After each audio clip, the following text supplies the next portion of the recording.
ഞങ്ങൾ ഈ ഹോസ്റ്റലിൽ കിടന്ന് നരകിക്കുകയാണ്. ഞങ്ങൾ പറയുമ്പോൾ ഞങ്ങളെ കേൾക്കാനാവില്ല. സെക്യൂരിറ്റി ഒക്കെ തരുന്നുണ്ട്, സെക്യൂരിറ്റി വരുന്നുണ്ട്, ടീച്ചേഴ്സ് വരുന്നുണ്ട്. എങ്ങനെയാന്ന് വെച്ചാൽ ടീച്ചേഴ്സ് കിടന്ന് ഉറങ്ങുന്നുണ്ട്, ഞങ്ങൾ ഉറങ്ങാതിരിക്കണം. ഞങ്ങൾക്ക് ഉറങ്ങാൻ പേടിയാ. ഉറങ്ങാതിരിക്കണം ഞങ്ങൾ ആരോടും പറഞ്ഞു വെച്ചാൽ ഇല്ല. പക്ഷെ ഞങ്ങൾക്ക് പേടിയാ. ഞങ്ങൾ കണ്ണടയ്ക്കുമ്പോൾ ഞങ്ങൾ ഇതാ കാണുന്നത്. ഇവിടെ ഞാൻ ഉൾപ്പെടെ ഞങ്ങൾ സെക്യൂരിറ്റി ഇന്ന് നിന്ന ഒരു വുമൺ സെക്യൂരിറ്റിയാ. അവരടക്കം ഞങ്ങൾ ഇന്ന് ടെറസിന്റെ മുകളിൽ അയാളെ കണ്ടു.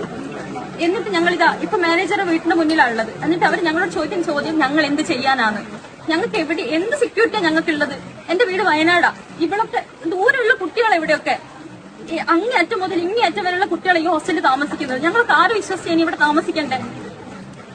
ഞങ്ങൾ 70 കുട്ടികളുണ്ട് ഇവിടെ. ഇവരെല്ലാരും അവസ്ഥ ഇതാണ്. ഒരു രാത്രി പോലും ഇനി ഞങ്ങൾക്ക് ഇതിന്റെ ഉള്ളിൽ ഞങ്ങൾ സുരക്ഷിതരാണെന്ന് ഞങ്ങൾക്ക് തോന്നാത്ത പക്ഷെ ഞങ്ങൾക്ക് ഇവിടെ താമസിക്കാൻ പറ്റില്ല.